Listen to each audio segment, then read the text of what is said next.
Muito obrigado. Vocês gostam de mim, né? Não tem o que fazer. Estamos classificados já para a final do iBest. Chupa José Fernandes, chupa Calejon, chupa André Sadi, Reinaldo Azevedo, Militão. Alexandre Garcia foi mal, né? O senhor já ganhou muitos prêmios. O senhor é um cara que antes de eu nascer, o senhor já era referência no jornalismo. Então, dê a chance para quem tá chegando agora. Então, muito obrigado aí você, gente. Jornalista influenciador, rumo ao bicampeonato. Dia 28 vem a finaleira mesmo. Aí eu vou cutucar vocês, né? Pra vocês me ajudarem de novo. Mas estamos aí.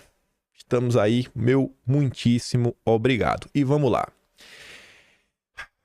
Vocês devem lembrar, semana passada, Deltan Dallagnol veio com a grande mentira. Não foi só o Deltan, não. Teve gente também na rede social que andou falando algumas coisas e algumas pessoas até começaram a recalcular suas rotas nos últimos dias após algumas cobranças.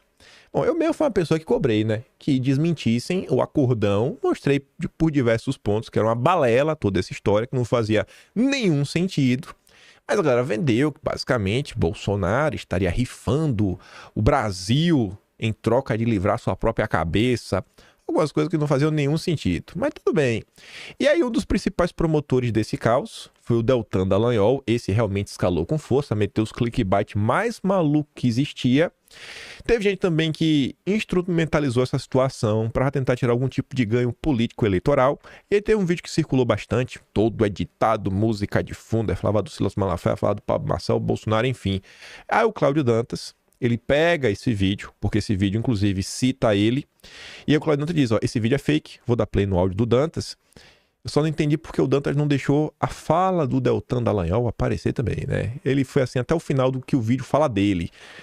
Em seguida era o Deltan, né, Dantas? Mas tudo bem, vida que segue. Vamos aqui ouvir o Cláudio Dantas. Ó, pessoal, esse vídeo aí é fake news. Por que Silas Malafaia bate tanto no Pablo Marçal? Você deve estar se perguntando isso e a resposta é simples. Segundo o jornalista Cláudio Dantas, existe um grande acordo entre o sistema, comandado pela elite brasileira, e a cúpula bolsonarista. Esse acordo visa o cancelamento da inegibilidade de Bolsonaro e a anistia dos presos do 8 de janeiro e dos exilados. Em troca, toda a cúpula bolsonarista e o PL deverão apoiar os candidatos apontados pelo Centrão e pela elite. Ó, pessoal, esse vídeo aí é fake news, tá? Fizeram aí uma manipulação de um artigo que eu escrevi, distorceram o que eu escrevi, misturaram bastidores aqui de Brasília, né, de todo esse cenário de anistia, de impeachment, com projeções de cenário, caso o impeachment ganhe tração, misturaram isso com campanha de São Paulo, fizeram esse novelo, tá, essa narrativa toda, construíram uma narrativa que naturalmente tem um objetivo eleitoral, tá? Não se deixem enganar, eu não permito também que usem uma informação, uma apuração minha para objetivos eleitorais e que distorçam essa informação. Pode usar à vontade a informação real, mas não distorçam essa informação, então por isso acho necessário aqui gravar esse vídeo para vocês. Não tenho dúvida, quer saber o que eu escrevi? Vá lá no meu site, claudiodantas.com.br e me acompanhe nas minhas lives diárias no YouTube, Cláudio Dantas Oficial. Lá eu trago os bastidores das notícias aqui, os bastidores, né, das articulações políticas em Brasília, dos poderes em Brasília, e também dou a minha opinião sobre essas informações, tá? Então, fiquem ligados, não se deixem enganar. Qualquer dúvida, me acompanhem nas redes aí, mandem mensagens para mim, podem me perguntar. Aí, né? Deixei até o jabá dele rolar, pra ser bem bonzinho. Faltou falar do Deltan Dallagnol, que o Deltan é um ex-procurador, então as pessoas acham, assim, porque o Deltan, na verdade o Deltan sabe, ele só não segue, né? Ele sabe o que tá na lei, ele sabe como funciona o sistema acusatório, mas ele não segue. Principalmente quando é a favor de seus objetivos eleitoreiros. Lembrem que o Deltan é o embaixador nacional do Partido Novo e já tá mirando 2026, já essa notícia, que ele tá pensando aí, sonhando com o Senado lá no Paraná, são 2 vagas, enfim. Toda aquela confusão. E eu tenho pra mim não, eu tenho essa mais absoluta certeza, porque não foi só o Dantas que apareceu para desmentir. Outras pessoas desmentiram, e eu tenho certeza que isso jamais teria acontecido, mas jamais, se não fosse a pressão de vocês aí, cobrando que algumas pessoas ajudassem. Porque esse tipo de mentira só enfraquece a luta pela anistia. Só enfraquece, porque a pessoa fala, cara, eu vou lutar isso aqui pra quê? Isso aqui, na verdade, é um grande acordão, é uma grande farsa, é para livrar a cabeça de Bolsonaro. Então, por que o pessoal vai se dedicar nisso daqui? Porque essa foi a coisa que colocaram para frente. Na época que o Dantas colocou a matéria, a gente chegou a comentar, etc. E em nenhum momento a gente tomou essa direção, né? Que o senhor Deltan Dallagnol colocou. Então, parabéns para vocês que cobraram, né? Diversas pessoas, jornalistas. Eu sei que vocês cobraram, bem se eu sei, viu? Eu sei. A galera falou comigo, tentando entender o que estava acontecendo. Eu falei, não sei. Acho que as pessoas só querem que desmintam, né? E restabeleçam a verdade. Quando vocês cobram, gente, o povo escuta. Os políticos de esquerda e de centrão não escutam vocês. Mas a turma da direita, que é a audiência de vocês, que são os políticos que estão atrás do seu voto, quando vocês cobram essas pessoas, vocês são ouvidos. Que vocês são a base deles. Mas vamos lá. Como que a gente vai conectar isso com essa pesquisa? Tava ontem, e aí um amigo me mandou essa pesquisa. Ela é pública, ela está disponível. O IBESP é um estudo de pesquisa que, se você olhar aí os últimos anos, as últimas eleições e outras coisas, você vai ver que é um instituto extremamente preciso mesmo, não é de brincadeira. Tem uma tendência mais à direita também esse instituto. O cara que está à frente dele, que é o Marcelo Giuseppe, já apareceu em alguns programas para fazer algumas análises. Pelo que eu escutei, né, fui lá para tentar ouvir o que o cara estava falando. Passou uma pessoa bem ponderada e mais à direita também. E aí um amigo mandou isso daqui, eu fui olhar, tem um aplicativo para Android, você pode baixar. A Revista Oeste até divulgou uma pesquisa da IBESP que fala sobre como anda a aprovação do governo Lula. E publicou, acho que semana passada, a Revista Oeste. E aí me mandaram essa pesquisa aqui, eu fiquei olhando. A pessoa me mandou e falou, cara, tá falando aí sobre a bolha, né, o tamanho da direita na rede social, etc, tudo mais. Dá uma olhada nisso daqui. E eu comecei a olhar. Eu falei, isso aqui é interessantíssimo pra gente ter um choque de realidade e entender o Brasil e entender o nosso tamanho diante de tudo que está acontecendo. Veja só. Essa pesquisa, ela tem como objetivo entender a relação das pessoas com as redes sociais. Começando de uma pergunta a mais básica de todos. Você usa rede social? Fazendo análise no país inteiro, aponta que em torno de 70% das pessoas usam redes sociais. 71,8%. Depois aí só um dado para falar que desses 71,8%, 74,5% usam dados reais, né? O nome verdadeiro, com foto verdadeira. Tem a parte que é os perfis fakes, mas 71,8% do Brasil, dos eleitores, na verdade, né, pessoas acima de 16 anos, usam redes sociais. Quase 30% não usa. E aí ele já faz a primeira conta matemática. O Brasil possui, né, 155 milhões de eleitores. Desse daí, né, 71,8% do total usam redes sociais, ou seja, 111,4 milhões. E aí você tem, né, mais um tanto que não usa, óbvio. Continuando. Da turma que usa rede social, dos 71%, apenas 46,4% usa rede social para política. A maioria do Brasil não usa rede social para acompanhar a política. O Brasil possui... Aí ele faz nova matemática. O Brasil possui 155 milhões de eleitores. Apenas 111 milhões, ou seja, 71,8% usam redes sociais. 46,4% afirmam usar redes sociais para se informar sobre política. Ou seja, apenas 51,7 milhões de eleitores, né, usam rede social. Ou seja, 33% do eleitorado. Só que a coisa ainda piora. Só que olha esse gráfico aqui primeiro. Usa redes sociais para a política. Em quais regiões, em geral, a direita se dá melhor? Meio que todas, menos o Nordeste, né? Assim. O Nordeste, querendo ou não, as pessoas usam mais a rede social do que o Sul. E a direita tem mais votos no Sul do que no Nordeste. Região Norte, a direita pontua bem. Sudeste, ok também. As duas regiões que a população mais utiliza a rede social é o Sudeste e o Norte do país. Por que o Norte usa tanto? Para se informar sobre política. Por que o Centro-Oeste, que é majoritariamente de direita, as pessoas não utilizam rede social para se informar sobre política? Por onde elas se informam, então?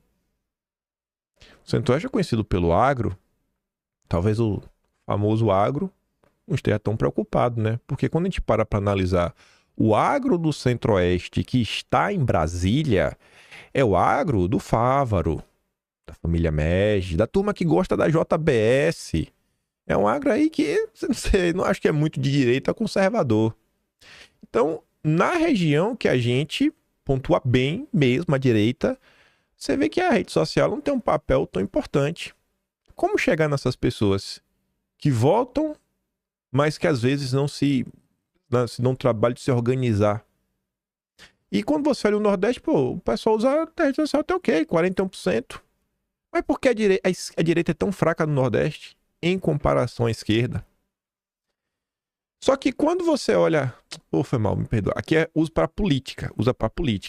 Agora, quando você olha se usa a rede social, a região Centro-Oeste é a região que as pessoas mais usam rede social, mas é a região que as pessoas menos usam para política.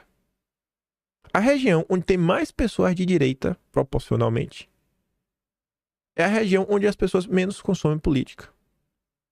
O Nordeste tem um alto uso. No Sudeste, onde a direita pontua bem, é basicamente um dos menores setores. E no Norte do país, que é onde as pessoas menos usam redes sociais, acaba por ser o segundo lugar onde mais se usa para entender o que se passa na política. Será que a região Norte lida com esse problema de ONG, etc. tudo mais? Enfim. Mas vamos voltar para os números, que aqui é a parte mais interessante.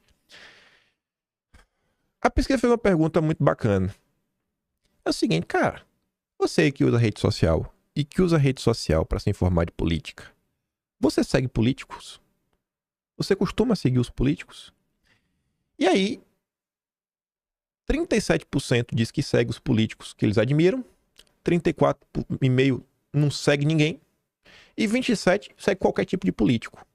O que leva ao número dos 51 milhões que usam redes sociais para se informar de política, 37% apenas seguem políticos que admiram, 19 milhões. 27% seguem qualquer político, que é 14%. E 34% não seguem nenhum político.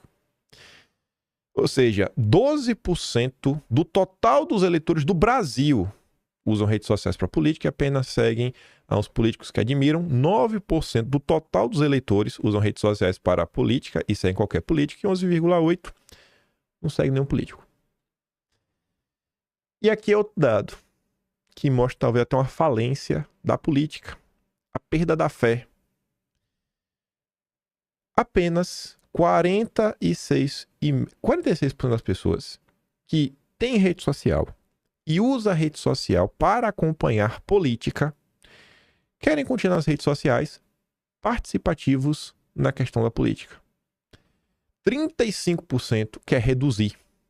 Vai continuar na rede social, mas quer reduzir a sua participação na política. E tem uma porcentagem pequena de 2.000 que quer sair da rede social. As pessoas estão perdendo a fé cada vez mais. Ou seja, o público realmente engajado na política. Aqui, ó. 23,9 milhões. 24 milhões. Qual é a maior rede social de Bolsonaro? É o Instagram. 25,8 milhões. Quando você olha o número, né, do que segue as pessoas que admira, que dá 19 milhões, tem muita gente que segue quem não admira também, qualquer tipo de político, né? Às vezes quer seguir para acompanhar, tem os haters. Então, dos 25,8 milhões que o Bolsonaro tem, eu te garanto que tem a parte de hater. Existem contas secundárias, o cara fez o Instagram, o cara esqueceu a conta, o cara faz outro Instagram depois. Tem contas repetidas, do tipo, o cara tem uma conta e depois ele tem uma conta de uma página que ele criou, sabe? Por exemplo, o cara é um empresário, ele tem a empresa dele, às vezes ele segue nas duas. Mas o número mesmo no final do dia, esse 25,8, não são de usuários únicos. Quando você pega esse 25,8 e você reduz, não dá esse número total. Não dá esse número, mas não dá mesmo. O público realmente se engajado na política no Brasil, ali seus 24 milhões, quando você pega isso, ainda divide esquerda e direita, a gente está falando no Brasil, mais ou menos, 10 milhões para cada lado. 10 milhões para cada lado. E aí eu já comentei algumas vezes, gente, se a gente pegar todos os canais de direita que tá aqui, YouTube, rede social, olha em termos de usuários únicos, eu colocava mais ou menos 5 milhões. que eu ainda acho que esse aqui, o povo que usa política, é acompanhado daquele jeito. O cara vê uma coisa ali ou outra, lê uma notícia, lê uma postagem. Às vezes aquele cara que só quer ver aquele videozinho de 1 minuto, 2, que é uma lacração aqui, uma lacração acolá, e com isso ele já quer opinar dos assuntos mais complexos que existem. A gente vai comentar, por exemplo, sobre a questão da eleição da presidência da Câmara, alguns pontos que eu acho que vai fazer muita gente pensar. Não são essas pessoas. O pessoal que realmente está acompanhando a política mais a fundo, temas bem mais complexos, pessoas como vocês, não é querendo encher a bola de vocês, mas eu garanto que se perguntar para vocês o nome de 11 dos homens mais poderosos, do poder mais poderosíssimo de todos, vocês citam no mínimo 7, se não citar os 11. Vocês são capazes de citar um pouco do passado de cada um.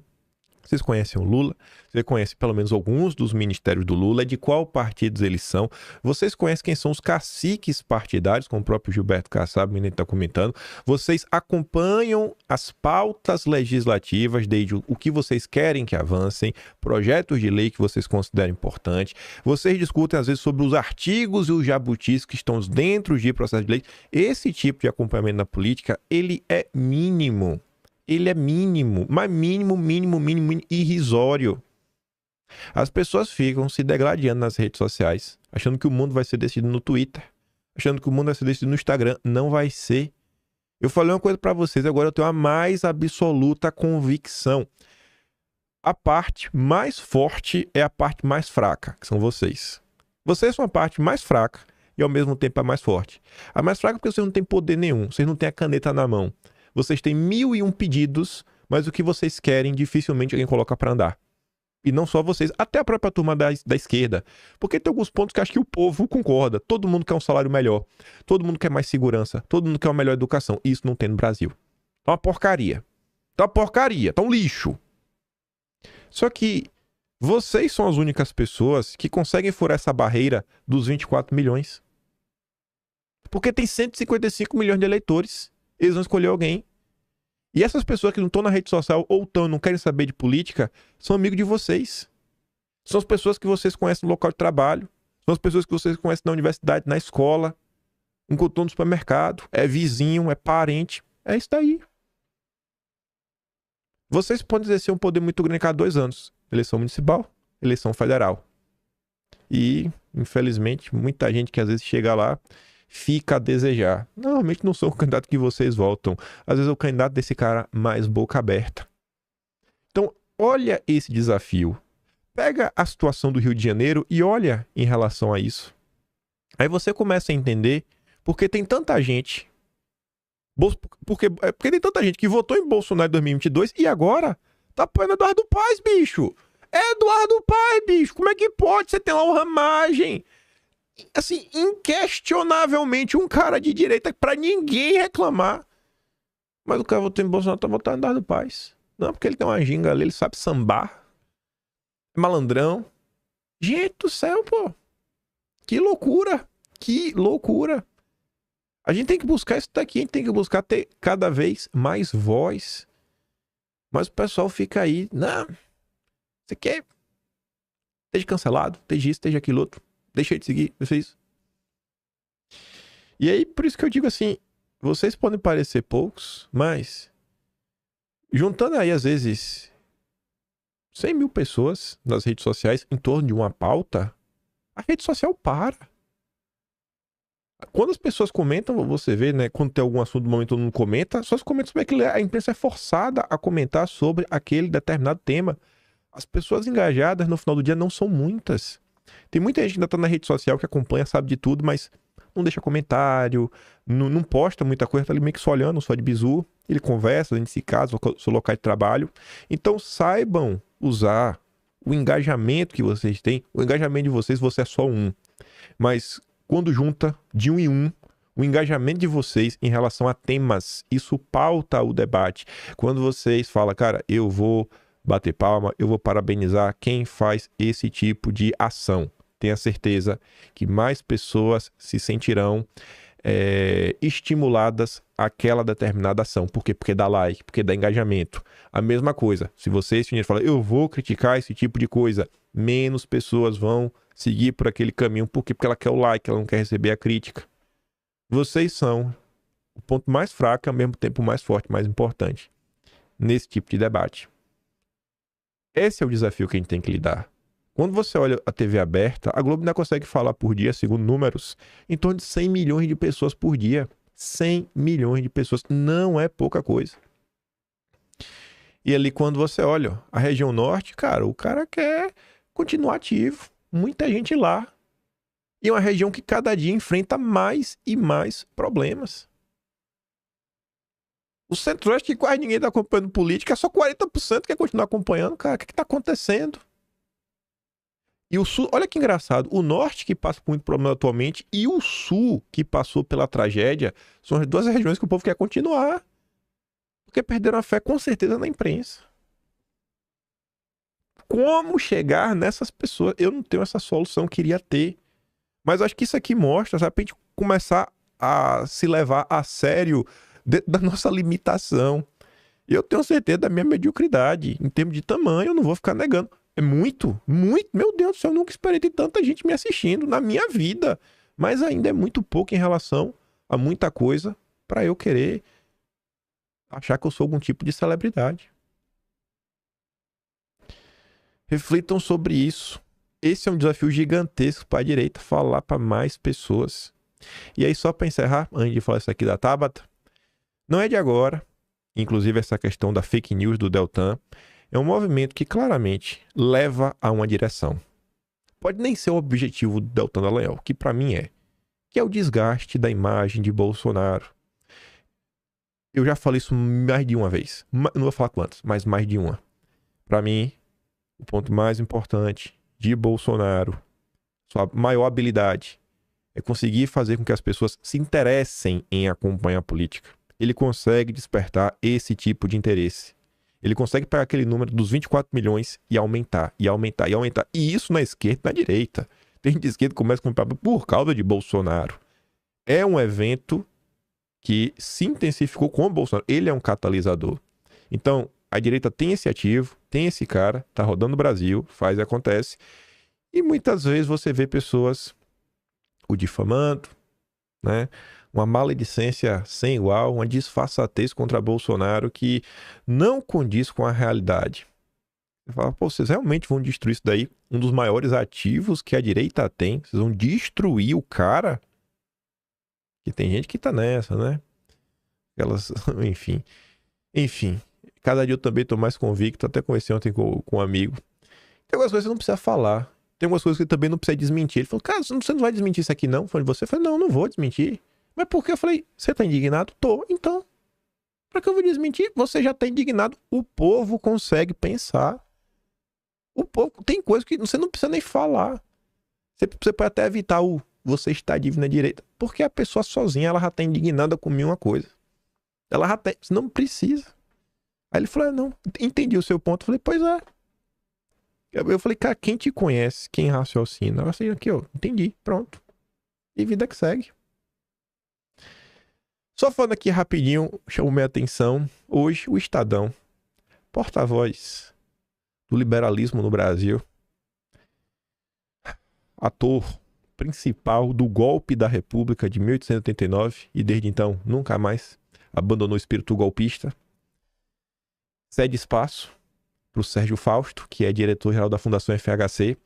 Eu achei curiosíssimo. No intervalo do debate, aparece o Sérgio Fausto, um comentário dele, falando da TV Cultura, e antes dele a Maria Hermínia Tavares, que é do SEBRAP, também amiga do FHC, né? SEBRAP é o grupo que o FHC fundou junto com o Celso Laffer, da Fundação Ford. Enfim, por que votar em Tabata Amaral? O título não é uma pergunta, mas uma afirmação. A tendência à perda de qualidade dos quadros políticos no Brasil é visível. Existem exceções em todo espectro, fora dos extremos. Nos extremos, ninguém presta. No meio, no centro democrático, você tem vários nomes bonitos, lindos e maravilhosos. Terceira via liberal nunca descansa. Aí começa a explicar várias coisas. Não vou mostrar os elogios dele pra Tabata, que eu não vou perder o tempo de vocês. Ele termina falando assim, ó. O sucesso de Tabata em São Paulo é importante também para o Brasil, fortalece a articulação de um centro democrático apoiado no programa social-democrata contemporâneo. É preciso... Tradução, né? Agenda globalista na veia. É preciso ampliar desde já os horizontes do país, restritos ultimamente a uma direita com inclinações autoritárias e retrógrada, e uma esquerda amarrada em ideias anacrônicas e aprodecidas paixões por tiranetes amigos. Ou seja, tá rifando já o Lula e, obviamente, a direita nunca tem espaço. As eleições gerais de 26, em particular a presidencial, não são pré-determinadas pelas eleições municipais de outubro próximo, mas os resultados nas principais capitais do país, em particular São Paulo e Rio, terão efeito sobre as articulações no âmbito nacional nos próximos 2 anos. Sobram razões para votar em Tabata Amaral. E é o que eu falo, eleição de São Paulo e Rio. Essas eleições, tem muita coisa que está acontecendo que já não é mais sobre a eleição em si. É algo muito maior que está sendo colocado na mesa. Mas enfim, já gastei muito tempo aqui, meu Deus do céu. Eu queria falar do ser o tema, já ficar comprometido. Mas vamos correr. Essas notas eu vou deixar para analisar no final. Vou passar por ela, no máximo um comentário e outro rápido, porque tem muita coisa para falar do próximo tema. Por apoio, Elmar e o Brito oferecem a primeira vice-presidência da Câmara ao PT. Qual a função mais essencial da primeira vice-presidência? Vamos supor, o Lira agora. Ele está de férias, ou não aparece. Bom, entra o primeiro vice-presidente. O primeiro vice-presidente tem capacidade de colocar em pauta o que ele quiser. Imagine o PT tendo a Câmara na mão para pautar o que ele quiser, de qualquer projeto que quiser, da forma que quiser. Isso é o que representa a primeira vice-presidência. Fora quando você pode, inclusive, pedir, não vem participar, não. Deixa eu tocar essa reunião, porque eu quero colocar aí na mesa coisa para você não se queimar, deixa que eu coloco. O PT pode fazer isso. Antônio Brito, do PSD do Kassab, e Elmar ofereceram ao PT a possibilidade de ocupar a primeira vice-presidência da casa em troca do apoio da bancada. Com 68 deputados, o PT tem a segunda maior bancada da casa e é considerado por Elmar e Brito como fiel da balança para a sucessão do Arthur Lira. Ainda mais se considerar que a federação PT, PCdoB e PV tem 80 deputados e voto em bloco. Além de oferecer o cargo ao PT, Elmar e Brito também sinalizaram aos petistas que não irão avançar com um projeto de lei de anistia que pode vir a beneficiar Bolsonaro. Inclusive vai ferrar com a vida de muita gente, né, se não botar para andar. Foi a União Brasil que travou na CCJ. O Elmar em específico. A anistia é uma pré-condição do PL a qualquer candidato. Até o lançamento da candidatura de Mota, Elmar e Brito haviam sinalizado ao PL que pautariam a anistia, mas isso mudou a partir do momento que Lira manifestou apoio a Mota e tornou o favorito na disputa. Elmar e Brito mantiveram suas candidaturas e fizeram um pacto. Quem for o segundo turno vai ter apoio do outro. E passaram a tentar construir um bloco mais alinhado à agenda do PT e do Palácio do Planalto.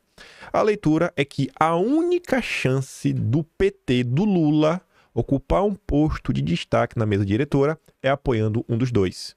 Uma vez que no bloco do Mota, o PL, por ter a maior bancada do que o PT, tem a preferência na escolha dos cargos.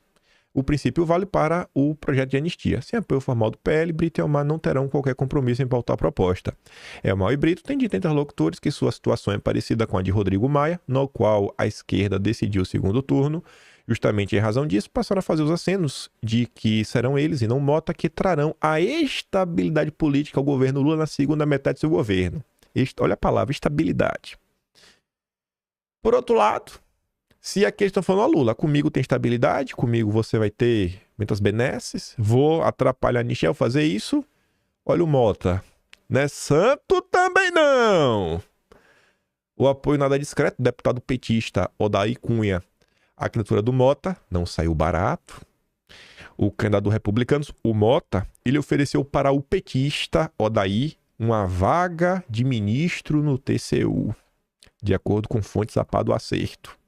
A promessa foi feita mediante a articulação de Ciro Nogueira, do PP, um dos artífices do movimento de Mota. Ciro transita bem no TCU. A próxima vaga no tribunal abre-se em 2026, com a aposentadoria de Haroldo Cedras. É um cargo cobiçado por muitos, inclusive por Elmar.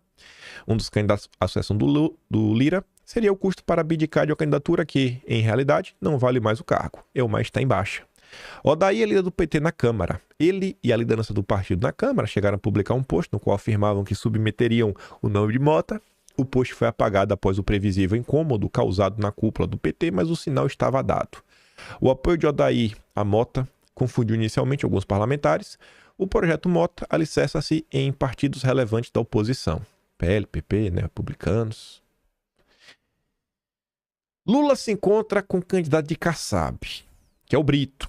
O acordo é Brito e Elmar, ambos vão ter candidatura. O que passar apoia o outro. Mas é uma coisa só, Maio Brito é a mesma coisa, é Kassab e é Lula. Até o momento. Pode mudar.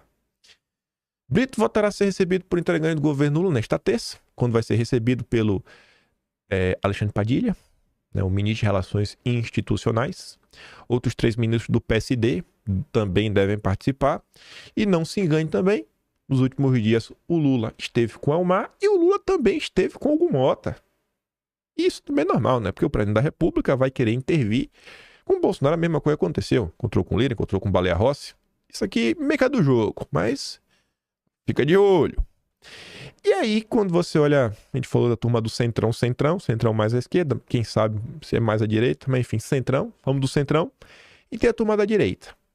A oposição está mais coesa e deveria ter candidatura própria à sucessão de Lira, diz o Van Hatten. A oposição está mais coesa e, independentemente da decisão que cada partido tomar, há muitos parlamentares insatisfeitos com a escolha partidária feita na eleição do Lira. Uma coisa é você ter candidatura para marcar posição com chances pequenas de vencer. Mas estamos no cenário que, se bem trabalhado, a oposição tem de 120 a 130 votos. Eu vou falar sobre isso já. Não, eu vou falar sobre isso agora. Gente, para você vencer, você tem que ter 257 votos. Quais são as chances de ganhar? Se tem 120 a 130. São 257. Quais são as chances de ganhar, Marcel Van Hatten? Cara, não mente. Não mente, Marcel. Uma coisa é você ter candidatura para marcar posição. Com chance... A sua candidatura é para isso, Marcel. Você foi candidato nas últimas 3 tentativas. Vai agora para a 4ª. Você não tem nada a perder. Mas tudo bem. Continuando. Na sessão, o deputado Gilvan, da Federal, do PL, disse que não votará em candidato Centrão. Já quero antecipar. Não irei votar em nenhum candidato à presidência desta casa que seja covarde, omisso. Estou de saco cheio do presidente da Câmara. Aqui não para estar CPI do abuso de autoridade.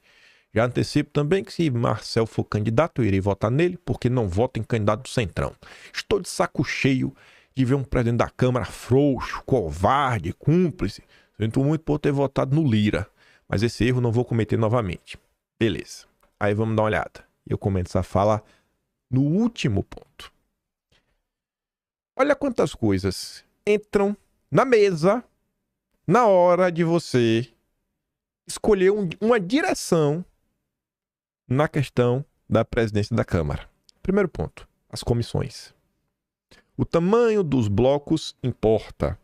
Estar no bloco vencedor também importa. Isso vai dizer que qual comissão você deve ficar. Com quais comissões você pode ficar. Que essas comissões podem ou não podem ajudar a direita, prejudicar a direita, ajudar o governo, prejudicar o governo. Cargos da mesa diretora. Inclusive tem também interferência se você está ganhando ou não, mas também se você compõe o maior bloco da casa. O cargo mais importante, o primeiro vice-presidente. Da mesma forma que, se vamos pegar o caso do Lira, o Lira não está, pensa que é um petista, o petista faz o que o Lula quiser, você tem um candidato mais à direita, aquelas votações relâmpagos na cara da noite, o cara da direita, eu tô presidindo hoje, não tem ninguém, porrada. A direita normalmente não joga abaixo assim, mas tem essa chance. Terceiro ponto, relatorias. Relatorias. Normalmente quem preside as comissões escolhe alguns relatores meio que a dedo para passar alguns projetos. O presidente da casa também escolhe, principalmente quando cria as comissões especiais para agilizar alguns projetos. Tem projeto que é muito importante para a direita, tem projeto que é muito importante para o Lula. Isso tudo entra na mesa. Cada cenário você vai ter um impacto diferente, seja Marcel candidato, porque Marcel candidato, se fechar o bloco, isso tem impactos na hora de dividir as comissões. Uma coisa é votar no Marcel, outra coisa é o bloco aderir enquanto partido. Se vai no bloco do Mota, o Mota vence. Se vai no bloco do Mota, o Mota perde. Se vai no bloco do Almar, o Almar ganha. Vai no bloco do Almar, o Almar perde. Tudo isso interfere. Com Brito, a mesma coisa.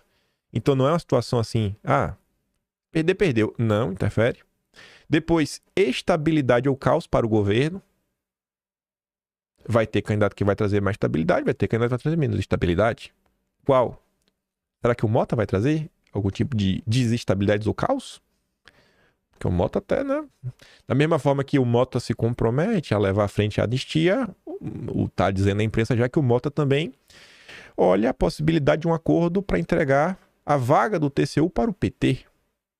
E o TCU é um tribunal que vem ganhando muito poder nos últimos anos, uma arbitragem cada vez maior, né? O judiciário como um todo vem ganhando muito poder. O TCU já deixou de ser qualquer tribunal faz muito tempo, e aí? Mas também se o Mota não vencer, que a priori tem um acordo com o TCU, e o Omar Nascimento e o Brito? Qual a diferença aí de cenário? Se o Brito vencer, ele coloca o Elmar, porque se coligaram agora, não sei. Mas se o Elmar vencer, coloca quem? Vai dar também pro PT? Será que também vai colocar isso na mesa? Como é que funciona? Mas parece que todos os cenários levam a crer que a direita não vai conseguir emplacar uma pessoa dela lá, mas talvez pudesse atrapalhar. Depois você tem direcionamento de emendas. Falam muito disso do Lira. E emenda no Brasil que 24 milhões de pessoas apenas realmente estão na rede social se informando. Eu acho que faz muita diferença na hora de você decidir seu voto. Aquele cara que troca às vezes o voto por uma cesta básica. Isso ocorre no Brasil até hoje. Não necessariamente o cara vai usar emenda para cesta básica, né? Mas o cara usa ali para fazer uma obra, fazer uma coisa que vai trazer melhoria para o povo. Sim, vai trazer melhoria para o povo. Mas às vezes nem é o melhor projeto a ser feito. Às vezes tem coisa que vai trazer mais melhoria, só que ele quer um projeto que possa ver, tipo rua pavimentada, o cara vê com os olhos, fala, não, eu vou votar nesse cara aqui, ele assaltou minha rua. Isso interfere. A abertura de CPIs, como o Gilvan da Federal comentou, cara, o Lira não abre a CPI, é função do presidente da casa. O Lira não abre. O Elmar, se realmente for o candidato do PT, o Brito não vai abrir de jeito nenhum. E o Hugo Mota, será que abre? Não sei. O Marcel abre, mas será que o Marcel ganha?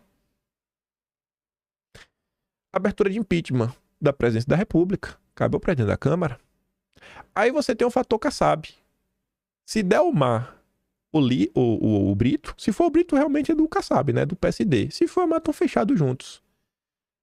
O Gustavo Gaia gravou um vídeo, eu nem vou repetir, porque eu acho que ele falou muito bem lá em 5 minutos. Sobre por que apertar o PSD do Kassab. Porque o PSD do Kassab hoje vem tendo um papel muito grande em torno de temas que são alvo de críticas, principalmente das pessoas da direita. Se o candidato do Kassab ganhar, você está fortalecendo todo esse sistema no Brasil, que as pessoas estão muito satisfeitas. E, por fim, você tem o desgaste ideológico com a base. Se a direita não apoiar o Marçal, vai ter desgaste. Ah, mas e todos esses pontos? Ninguém quer saber de complexidade, não, gente. São 24 milhões de pessoas que veem isso daqui. Desculpa, acompanham política. Mas que vem isso daqui, quem quer saber disso aqui? Ninguém. A política é simplismo na maior parte do tempo. É lacração. O Marcel vai ter o discurso. Eu era candidato, não fui apoiado pela direita. Olha o pé lá do Valdemar. Tá de 4 pro Valdemar. Vendido pro Centrão. Você acha que não vai ter isso daí? O próprio Gilvan, que é do PL, falou, não voto no Centrão, covarde, frouxa, etc. Vai ter desgaste. Se você apoia o Marçal, você pode até perder nos outros, mas pode ter certeza. Você vai ter esse ganho ideológico com a base. Olha, tentamos, vamos lá. Você não vai... Na verdade, não sei se você vai ter ganho, porque você possivelmente não vai ganhar. Mas, ainda que você não ganhe, pelo menos você não vai ser criticado. Olha, e tem mais coisas. Olha a quantidade de coisas que interferem na articulação para escolher o próximo presidente da Câmara. E para o Senado ainda tem mais. Porque tem pautas muito mais capciosas. Eu acho que são centrais aí do debate público da direita. Mas hoje qual é o tema no Brasil? Eleição de São Paulo. 5.500 cidades. O ponto mais importante é a eleição de São Paulo.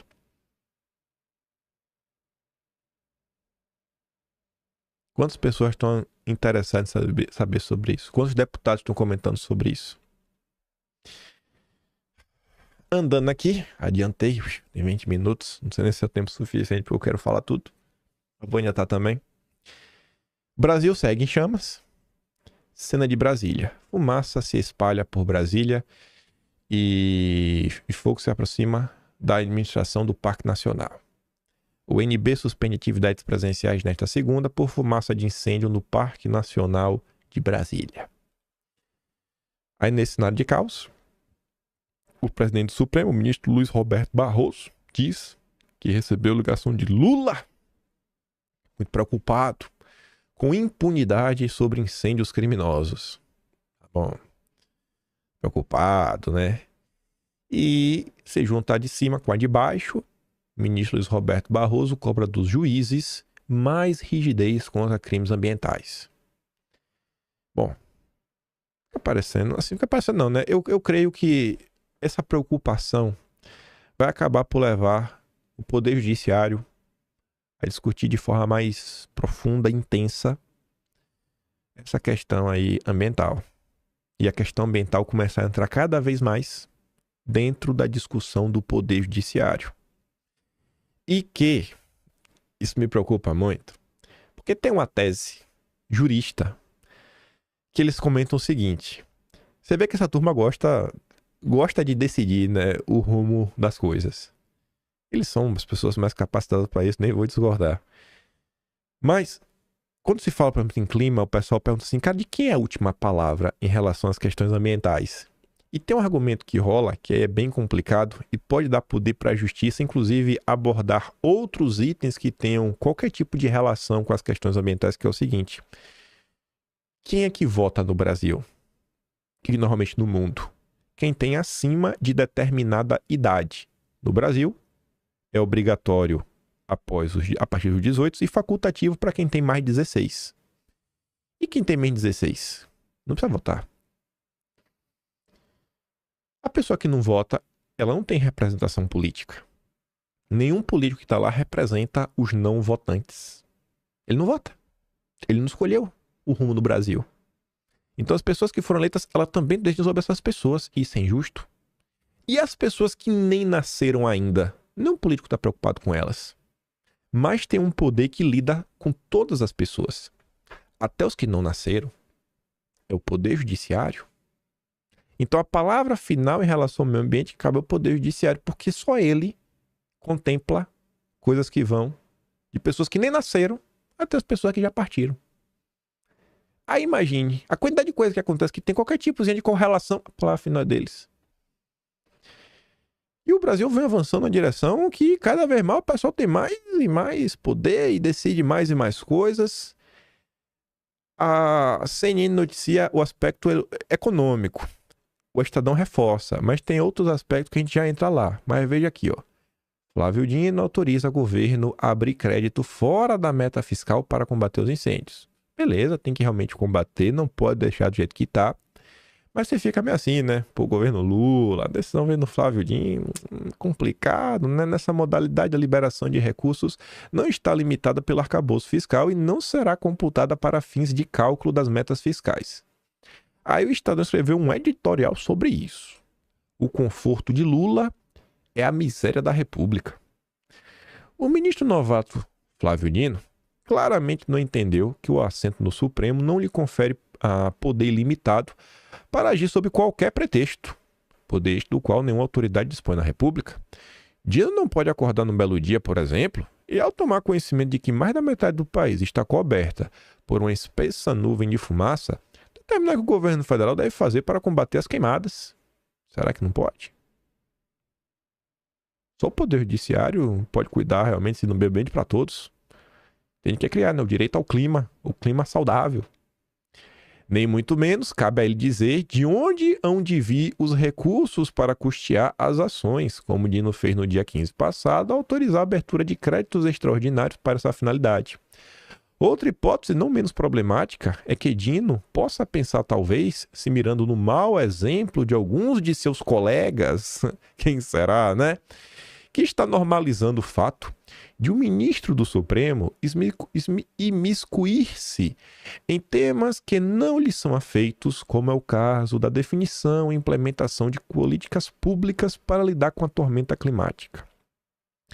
Seja como for, a decisão monocrática do senhor Flávio Dino indica que essa bagunça institucional instalada no Brasil dificilmente será arrumada, até que a vaidade, as opiniões pessoais e as agendas políticas de indivíduos investidos de mundos públicos sejam postas de lado diante da premente necessidade de recobrar o decoro e a institucionalidade no país. Ou seja, não vai mudar nunca, então. Pelo menos não tão cedo. Como o Estadão antecipou que o ministro faria, Flávio Dino deu a abertura de créditos extraordinários a critério do Poder Executivo, ou seja, do Lula, a fim de bancar os gastos do governo com combate às queimadas. Ou seja, com uma canetada monocrática linda, Flávio Dino permitiu a criação de mais uma exceção às regras do maltratado arcabouço fiscal, autorizando a criação de dinheiro mágico, ou seja, inexistente no planejamento oficial, com o evidente propósito de evitar que Lula incorra em crime de responsabilidade. que leva a impeachment. Quando sentiu um cheiro de queimado e acordou para o problema, entendendo que talvez fosse melhor agir como um presidente, Lula se deu conta de que não dispunha de recursos orçamentários para combater os incêndios sem cortar outras despesas do orçamento da União, o que o petista, como é notório, reluta em fazer por cacuete ideológico, em muitos casos, ou por interesses políticos eleitorais, em outros. Nesse sentido, a decisão do Dino soa com música para os ouvidos do Lula, tíbio na defesa do meio ambiente, a ponto de Lula ter feito chegar ao público a informação de que estaria confortável com o protagonismo do Flávio Dino na definição de medidas a serem adotadas para debelar os focos de incêndio do país afora. É evidente que está, pois o vácuo de governança deixado pelo Executivo orna com a vaidade e o voluntarismo de um juiz que jamais deixou de ser político e que foi indicado ao Supremo por Lula exatamente por isso. Logo, o conforto de Lula, que nada fez para evitar o pior e agora terceiriza responsabilidades para quem não as tem, é a miséria da República. Cheio de brios, disposto a apagar com tinta de caneta as queimadas que consomem a Amazônia e o Pantanal, Dino, por sua vez, não tem perdido a oportunidade de chamuscar a Constituição, com um populismo que seria apenas compreensível se fosse ele político estrito senso, mas é inconstitucional e antirrepublicano sendo ele quem é. Para justificar o injustificável, Flávio Dino chegou a comparar os incêndios, criminosos em sua maioria, às enchentes que devastaram o Rio Grande do Sul, como se o governo Lula não tivesse recebido inúmeros alertas ao longo deste ano sobre o descontrole das queimadas e os riscos trazidos pelo clima seco. Enquanto as chuvas que caíram sobre os gaúchos eram absolutamente previsíveis. Não tem como comparar as duas coisas, Para coroar a desordem, as decisões do ministro têm sido proferidas após audiências de conciliação, como se o Supremo fosse mero mediador ou órgão consultivo no âmbito de uma ADPF que, pasme, já foi julgada pelo plenário em março desse ano, mas que Dino, sabe-se lá por quê, ainda mantém sob seu poder. E sem ser contestado. Mas já foi julgado no plenário, já. Julgada. Sim. No plenário. Sim, no plenário. É possível. É o Brasil. Nessa mesma DPF, o Flávio Dino estabeleceu um regime de emergência climática para combater os incêndios. O Brasil mais ou menos entrou naquele estado de fica em casa, a economia a gente vê depois. Quem deu a nota foi a Daniela Lima. Crédito fora da meta. Ou fora da... para que não impacta a meta. Amplia a possibilidade de contratação de brigadistas. E aí, quando você vai olhar a DPF, que é a 753, quem foi o requerente? Um partido que basicamente não tem nenhum representante. É a Rede. O que até me leva a um questionamento, Rapaz, o Randolfo Rodrigues era da Rede e o Randolph era uma máquina. Será que a máquina era o Randolph ou a máquina é a Rede? Porque o Randolph saiu da Rede, mas a Rede continua com tudo, viu? Rapaz. E quem que entra como amicus curiae, Que entra aí como... Pode ajudar também no processo, Participar da ação, não espetáculo. WWF. O ISA. Instituto Socioambiental. A PIB. Instituto Alana. Greenpeace Brasil. Associação de Direitos Humanos em Rede. Artigo 19. Alternativa Terra Azul. O Alternativa Terra Azul eu não conheço com profundidade. O artigo 19 faz parte do grupo de ONGs financiadas pelos Soros que estavam, inclusive, nesse processo que foi feito lá em 2022 para salvar a democracia de Bolsonaro. A Associação de Direitos Humanos em Rede também não conheço muito bem. Greenpeace, nem precisa falar. Instituto Alana, ligado à turma do Itaú, também não precisa falar nada. A PIB, essa daí, meu Deus, contesta marco temporal. Não, sabe quando a Europa estava discutindo a due diligence, a lei lá para colocar punições para quem não cuida do meio ambiente direito e tudo mais? E aí, coloca lá várias regras, você tem que cumprir, meio que você tem que agora provar que você está certo, Você é culpado até que você prove que você está certo. Você só pode vender se você comprovar que o seu produto não veio de área desmatada. Então, o ônus é seu agora provar que você é inocente. Quando rolou isso, a PIB foi na Europa. A gente trouxe esse vídeo, tá em algum Atlas aí. Foi na Europa pedir que eles aumentassem o escopo para que isso não valesse apenas para a região de floresta, para tentar incluir também os produtos do cerrado. Ou seja, a sabotagem internacional contra o Brasil. E a PIB também faz parte desse processo, né, que salvou a democracia de Bolsonaro, assim como o artigo 19 também está lá no Washington Brasil Office, também recebe apoio da Fundação do Open Society, né, e da Fundação Ford. A Guajajara era bem próximo da PIB, né? Certa vez ela fala, eu estou aqui, né, com o apoio da Fundação Ford. O ISA foi tão comentado ao longo da CPI das ONGs. Fundação Ford e os foros é pouco. E a WWF, essa daí é a mais fora da curva de todas. Então, olha quem está no meio da confusão do que o jornalismo brasileiro comenta. Não vai ter uma nota sobre isso, né? E um destaque a esse ponto. Mas quando você vê quem está se puxando os fiozinhos... Esse aqui eu vi lá no Telegram da Erika. Erika Veiga, ela não tá mais no Twitter, né? Por causa que o Twitter tá banido. Ela tá no Blue Sky. Quer dizer, ela não tá lá. Ela criou um perfil lá, não sei se ela tá postando, mas ela tá com o Telegram. A Erika colocou alguns trechos. Sabe a tese? Justamente que um dos principais propagadores dela é o Silvio Almeida, que fala sobre o racismo estrutural. Que eu acho que vocês conhecem essa tese, né? Sabe o que leva? Essa DPF tá falando sobre processo ambiental estrutural. Algo mais ou menos assim. Você conhece a tese do preconceito estrutural? Pense essa mesma tese aplicada ao meio ambiente. Com certeza você sabe aonde isso vai levar. Aí a Erika postou um negócio que é muito curioso, que é sobre choques globais complexos. Sendo que nos últimos dias, o Jamil Chad publicou que um dos objetivos dessa reunião da ONU agora é tentar criar um consenso em torno de um comunicado onde questões ligadas ao meio ambiente vão entrar no pacote de ameaças à segurança internacional, como se fosse um conflito, ó, tei. Aí o que é que a Erika nos lembra, rapaz? Ela colocou aqui um negócio que vem da ONU. Choques globais, né? Você tem problema ligado a fica em casa, que também aqui é avanço biológico, blá blá.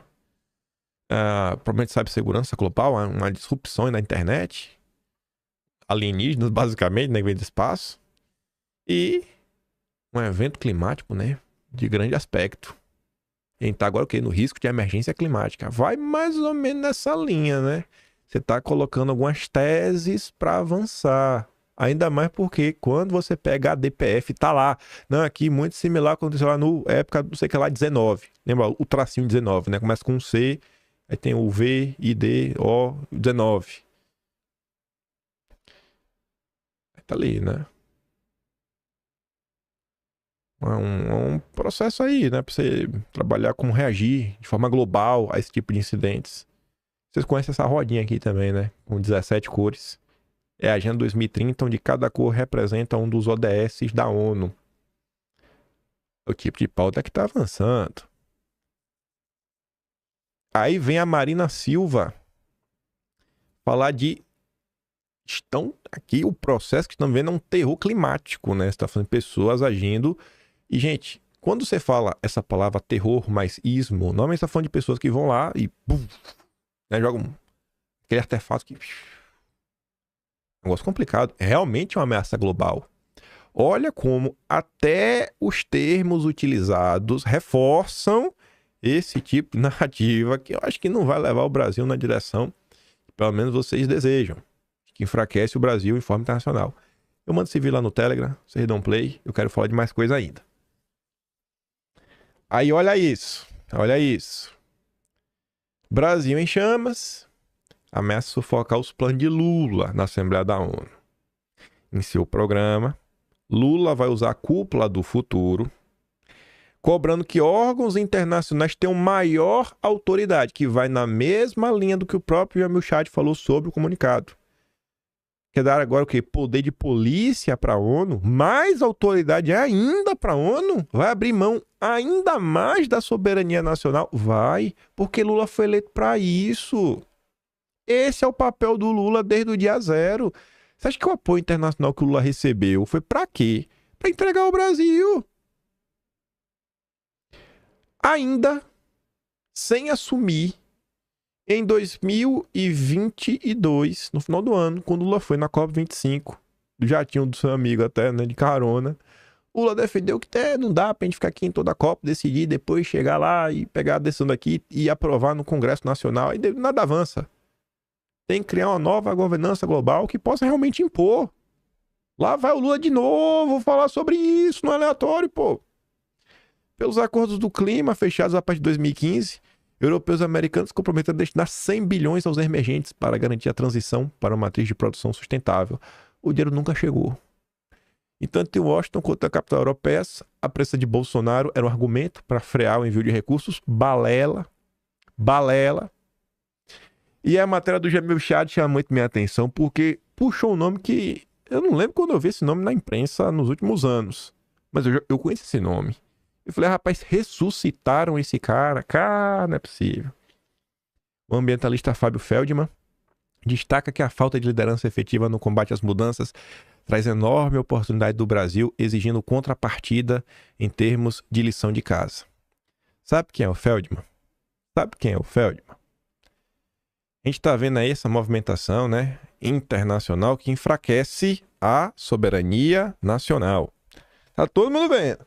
Quem é o Feldman? Vamos lá. Atlas Brasileiro, março de 2024. Aí você desce lá. Dossiês históricos. Aí você vem aqui, ó, as denúncias da EIR e MSA, Executive International Review e Movimento de Solidariedade Ibero-Americano. A EIR lá da revista do Lino Larouche, que tinha como correspondente no Brasil o Lourenço Carrasco, Silvia Palácios, Geraldo Luiz Lino, que era a turma lá amiga do Enéas. Aquela denúncia lá do Soros. O Soros comprou ela, vale. Aquela revista verde é EIR. E o MSA é a mesma coisa. Ô, diacho, apertei o botão errado. Não cliquei no lugar certo. Mas enfim, ó, voltando, né? Eu resolvi certo dia ir lá no Arquivo Nacional, ver o que é que falavam sobre a turma do Enéas, a turma do Lourenço. E também no... Aqui, ó, começa aqui. Enfim... Eu comecei essa provocação pelo que mesmo? Foi por causa disso daqui, ó. Se ler aqui vai entender como é que esse dossiê surgiu. Eu lembro aqui o cara falando do Plano Real, que era um plano muito bacana. Aí eu tinha já essa matéria aqui, que falava do Plano Real, alguns problemas, da Executive International Review, enfim. Aí vai descendo, tem muita coisa aqui que o pessoal denunciava na época, falando Henrique Cardoso, sempre denunciaram essa questão que envolviam os movimentos verdes, o movimento da Agenda Verde contra o Brasil, que fala do Enéas especificamente, né? Para lançar um livro. Destruir as Forças Armadas, Nações Americanas. Enfim, fala do papel do Fernando Henrique Cardoso. Foro de São Paulo. Turma era boa. Brabos. Aí depois fala do MST, 96, né? Foro de São Paulo. Tropas de choque do governo mundial. Falando um monte de coisa. Na verdade, ele foi publicado em 95. Enfim, aí a descendo. Essa turma fez denúncias muito graves. O Lourenço Carrasco teve uma vez seu livro censurado. Foi alvo de diversas ações judiciais movidas pela turma da WWF. Na época que o filho do Marinho era um dos diretores, tá lá no conselho, né, do WWF. Foi realmente perseguido pela WWF. Até o professor Olavo escreveu um texto em defesa do Lourenço Carrasco. Se for no site de Olavo, colocar lá, acho que é olavo.org. Botar, acho que não lembro como é o site do Olavo, mas o site de Olavo, oficial. Você botar Lourenço Carrasco, tem 2 textos que o Olavo cita, é o Lourenço, da perseguição que ele sofreu. Mas enfim, quando a gente desce tudo, e um dossiê do Arquivo Nacional, que era confidencial, a turma da inteligência no Brasil estava prestando atenção do chamado dossiê Neo-NZ, que estavam aí de bizu, né, na turma que em tese estava apoiando a turma do Alemão do Bigode. Aí esse dossiê foi em parceria com a turma da USP, né, sempre os USPianos. Aí tá aqui o texto, né, de quem tá nessa comissão: Hélio Bicudo, Ana Chauí, Emi Sader, né, Fernando Gabeira, que tá até hoje na Globo News, Suplicy, né? Você vê como o tempo passa das mesmas pessoas. Aí, nesse dossiê, rapaz, que tem patrocínio na época da Fundação Ford, né? Tem alguns grupos aí que são ligados ao Soros, como a Human Rights Watch, que o Soros está lá no Conselho Consultivo também. Então, desde muitos anos atrás, aí eles fizeram esse dossiê, e aí você traz os paralelos do que fizeram durante a era Bolsonaro.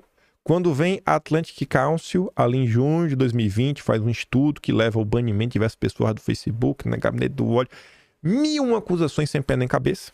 Eles fazem isso daí, beleza? Ah, Jesus. Aí, aqui é mais ou menos igual. Esse é um dossiê para falar das pessoas que estavam sendo preconceituosas com o povo judeu, etc. E quem é que eles colocavam, rapaz? Exatamente a turma do Enéas, do Lourenço, porque eles estariam sendo preconceituosos contra o José Gonderberg e o Fábio Feldman.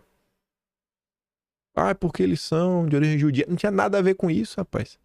Na edição de dezembro passado, Feldman é atacado por defender a troca da dívida externa pela internacionalização da Amazônia. É brincadeira. Aí você pega lá, né, não sei se aqui tá ainda sobre, acho que tá, 99 acho que não tava mais na tutela dos militares. Mas enfim, aqui já era a BIM já. Aí eles vão lá, vão atrás. Também tá em um dossiê, a matéria, né, fora Feldman. Os caras denunciando toda a articulação do Feldman junto com organismos internacionais. Nas palavras do próprio Feldman, seu primeiro contato com o movimento ecologista ocorreu em 75, em torno das discussões da teoria do Clube de Roma. Onde é que está o Feldman agora? De conversinha com Jamil Chad, o porta-voz extraoficial da ONU contra o Brasil. Os nomes vão reaparecendo. No momento que o Brasil está falando, no momento que está se cobrando mais autoridade internacional, cara, você está basicamente internacionalizando, você está entregando a tutela do Brasil para forças internacionais, diversos eventos marchando numa mesma direção. Aí vem o Lula. Encaminharei ao Congresso uma MP, medida provisória, criando o Estatuto Jurídico da Emergência Climática para acelerar políticas públicas de enfrentamento aos extremos climáticos. Estabeleceremos uma autoridade climática. Minha Nossa Senhora, eu não acredito! Isso era uma das pautas centrais do Lula desde que ele assumiu. A Marina tentou, o Congresso barrou. E os caras agora aproveitaram da tragédia pra essa tragédia. Meu Deus do céu. Isso aqui chega a me dar uma tristeza interna por dentro. Mas antes de falar da autoridade climática, mas aí eu falo dela. Isso aqui ficou fora de ordem, vou falar depois. Orçamento e blindagem de influência política impõe desafios à autoridade climática. Vai criar, né, Lula? Agora deixa eu te falar, viu? Cria do jeito certo, viu? Já tem a pressão da imprensa para criar do jeito que eles querem. Ela só vai ter um papel bom se ela for independente. Ela tem que ser independente. E, gente, o melhor exemplo é o Banco Central Independente. Que independente não tem nada. O Banco Central no Brasil está a serviço dos banqueiros. Porque o cara que está sentado lá, o Roberto Campos Neto, no dia que ele sair de lá, ele vai procurar emprego. E se ele tivesse contra os banqueiros, ele não ia achar emprego em lugar nenhum. De independente não tem nada. Nada. Sempre você é dependente de alguém. Se você não tem nenhuma relação com o governo federal, você vai comer na mão das ONGs. Mas tem que ser independente da autoridade. Caráter técnico, muito técnico. Ou seja, técnico é a galera aí que tem a validação do establishment, dos zongueiros. Boa estrutura, orçamento robusto. Avaliam os especialistas ouvidos pelo Globo. Vamos ver quem são os técnicos que deram pitaco. Vamos ver quem são os técnicos. A criação deve pela Marina. Inclusive, a Marina colocou isso para poder apoiar o Lula na cartinha que ela fez antes de formalizar o seu apoio. Voltou a ganhar força com o alastramento dos incêndios. Na semana passada, a Marina defendeu que o órgão esteja ligado à sua pasta. De boba, ela também não tem nada. Mais do que a vinculação, no entanto, pesquisadores afirmam que se a estrutura não for técnica, o orçamento suficiente e a autonomia pode acabar com os objetivos frustrados. Referência a quem? Carlos Nobre. Esse aqui é pior que a Marina. Para ele, é preciso que haja uma equipe técnica capacitada em uma mega estrutura. Querem criar um estado paralelo. É importante ter um imperador climático que vai articular com todas as outras estruturas e ter autoridade para fazer a implementação das políticas de adaptação de uma maneira muito mais eficiente. Outro especialista, esse é o melhor de todos. A necessidade de um olhar atento para o cumprimento de metas também foi ressaltada pelo ex-CEO do Itaú. Do Itaú, Pedra Preta. Itaú Unibanco, Cândido Bracher. Rapaz, não é possível isso, rapaz. O especialista vem do Itaú, porque ele tem atuação na casa ambiental. Ele é especialista, ele é Itaú. Ai, meu Deus. Que nervoso. Tem que ser responsável por redução das emissões de carbono, como o Banco Central é responsável por manter a inflação baixa. Como é que o Brasil faz isso com a taxa Selic? Qual o impacto disso, né? Vamos subir e deixar a taxa Selic. Gente, emissão de carbono, o cara tá... Eu vou te trazer em dinheiro. Eu vou te trazer em dinheiro que você vai entender, né? Porque quando você coloca uma meta, se você não atingir uma meta, você vai ser punido por isso. Com acompanhamento de métricas e consequências quase não sejam cumpridas. É preciso governança que atravesse o governo, seu estado paralelo. Eles vão tomar o Brasil, quer tomar o Brasil. E a outra é a Thelma Krug, ex-vice-presidente do IPCC. É preciso que ela tenha um papel central e é necessário dinheiro. Vamos falar de dinheiro? Métricas. Carbono. Governo entra com a primeira ação por danos climáticos contra a Amazônia. Movida aí pelo ICMBio e AGU juntos. Sabe quanto? 635 milhões de reais. Porque criou gado no lugar errado. Esse gado aí tá no lugar errado. Por criar bois. Mas beleza, desmatou, agrotóxico, tá, beleza. 635 milhões. Você se perguntar, como é que o povo chegou nessa matemática? Dos 635 milhões? Tu quer saber? O cálculo do prejuízo foi avaliado a partir do custo social da emissão de gases estufa na área danificada. Estima-se que 1.139.075 toneladas de carbono tenham sido emitidas nos 7.075 hectares danificados.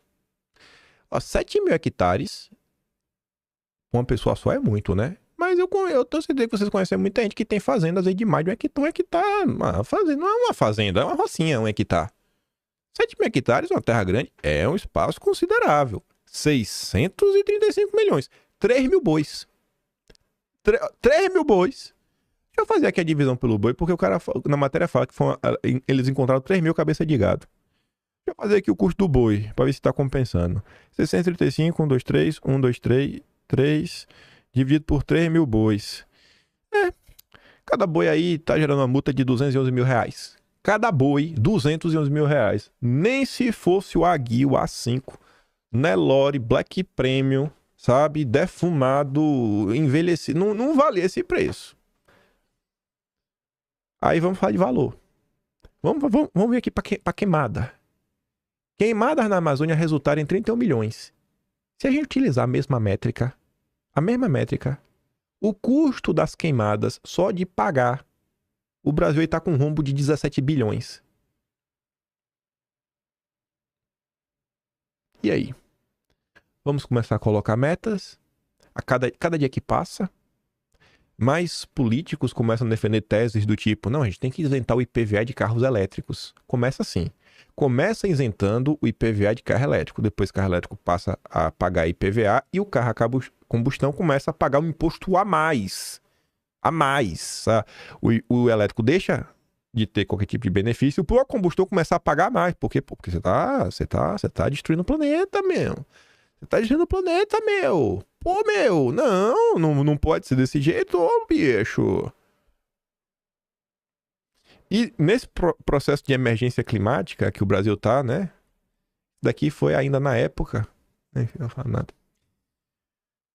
O governo publica MP que permite que pilotos estrangeiros atuem no Brasil em emergências. Será que vai ter um espertinho? Um colombiano? Será que vai ter um piloto colombiano espertinho? Que vem pro Brasil ajudar o Brasil, né? Com o avião cheio. Oh, meu Deus do céu. Ai, eu quero não ser conspiracionista. Eu tento, mas é difícil tancar o Brasil, cara. É difícil tancar o Brasil. É difícil tancar o Brasil. É difícil. É difícil. Meu Deus do céu. É na luz do dia. Eu não vou nem comentar isso daqui sobre a rede social. Depois eu falo disso aqui. Falo da von der Leyen também. Isso daqui é um pedaço, uma fração dos assuntos que estão acontecendo enquanto o país para discutir a eleição. Tem 5.500 cidades. A gente não dá atenção a todas. Obviamente, tento comentar sobre tudo, né? Mas eu tento também não me perder. E às vezes remar contra a maré, porque tem alguns assuntos que são bem importantes. Junte os 3 pontos do vídeo de hoje. Junte a bolha que acompanha a política e a quantidade de brasileiros que estão de boca aberta para tudo. Pegue um exemplo da presidente da casa. Olha assim, cara, olha o que está diante de nós. Olha o tamanho do problema que está. E olha essa questão da Marina. E pega esse caso aqui e o aplique para o que aconteceu em abril e o que aconteceu no meio para o fim de agosto e no início agora de setembro. Eu estou falando do Elon Musk, do Twitter, Folha de São Paulo, Verdivaldo. A esquerda quer criar autoridade climática, ó há quanto tempo. Ó há quanto tempo. Não conseguiu, mas ficou ali, ó. Autoridade climática. É o sonho, sabe? É o céu de brigadeiro deles, não. Mas a cada oportunidade, assim, apareceu a oportunidade. Olha, a gente tem um clima favorável por questão das queimadas, então esse tema voltou a ganhar força, voltou a ganhar tração nesse momento. Vai lá e emplaca. Às vezes a direita, ela tem a sua expectativa lá em cima e ela não tenta se conectar com a realidade. Talvez. Porque agora já acabou o clima. Ninguém mais comenta hoje em dia do Elon Musk, já percebeu? Não tem mais Elon Musk. Talhaferro. Não sei nem quem é Talhaferro. Quem é? Alguém pode me explicar? Eu não sei quem é Talhaferro, nunca ouvi, nem lembro quem é. Ninguém lembra mais.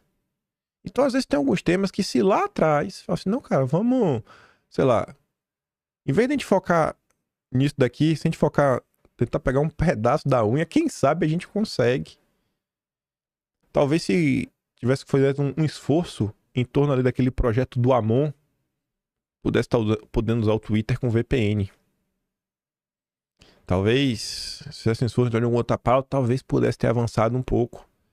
Às vezes a gente foca em determinados assuntos, eles são importantes. Que se esses assuntos fossem resolvidos, nossa, ia ser festa no Brasil. Mas será que no momento esse assunto tem chance realmente de progredir, avançar e tudo mais? Às vezes, assim, dosar um pouco a expectativa e a realidade. A gente tem que olhar assim, as coisas realmente assim, com o pé no chão. Nem sempre as coisas acontecem como nós queremos. Nem sempre é como nós queremos. Mas é isso, né? É basicamente a realidade. Às vezes ela se impõe. Então, olhar todos esses cenários. Tem diversos itens aí que, sabe, interferem na vida de todo mundo. E que não dá pra perder de vista. E por hoje é isso. Realmente comento sobre a questão que envolve rede social. Tem umas coisinhas extras aí. Envolve até a Venezuela. O que o Lula não quer falar da Venezuela. E mais uma vez, obrigado por votar em mim na Best. Muitíssimo obrigado por votar em mim. Sério mesmo, eu fico feliz. Eu quero ganhar esse prêmio. Vai ser importante. Lá na frente eu vou poder falar quem é você. Bom, sou o vencedor do iBest nesse ano. Quem sabe no próximo também. Sou o cara que chefiou esse projeto chamado Atlas, que não faço sozinho, né? Tem a senhora minha mãe, a senhora Gabriela, o senhor Texuco, tem a senhora Mari.